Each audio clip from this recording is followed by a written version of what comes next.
આજે છે આપણે રાજસ્થાનમાં બીજો દિવસ અને આપણા વ્લોગનો પણ બીજો દિવસ.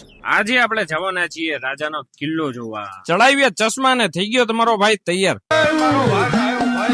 ઉભા રહ્યો, બહુ ફાસ્ટ લાગે છે, થોડુંક સ્લો મોશન માં ચાલુ ને તો એન્ટ્રી પડે. તો આ છે રાજા રાણા કુંભાનો કિલ્લો. किसने बनाया ये मुजस्समा? किसने बनाया ये मुजस्समा?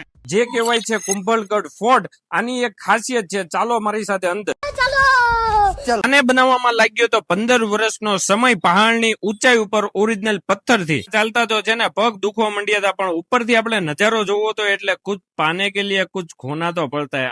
क्या बात है सर, क्या बात है सर. ફાઇનલી આપણે આવી ગયા હતા પહાડની ઊંચાઈ ઉપર, કિલ્લાના ટોપ ઉપર. અદભુત નજારો જોઈને તો આપણું દિલ ગાર્ડન થઈ ગયું. અને ભાઈ મોન્સૂન નો ટાઈમ હતો એટલે વેધર બી બહુ જોરદાર હતું. અને આ છે દુનિયાની ચાઇના પછીની સૌથી લાંબી દિવાલ, એટલે કે 35 કિલોમીટર લાંબી આ દિવાલ છે. અને આ ફોર્ટ ની આજ ખાસિયત છે. પછી આપણને ખ્યાલ પડ્યો કે રાજા તો અહીંયા રહેતા જ નથી. बात तो सही है.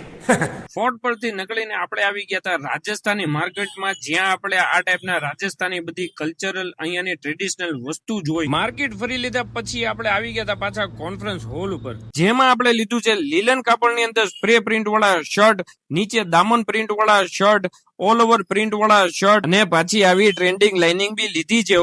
थैंक्स.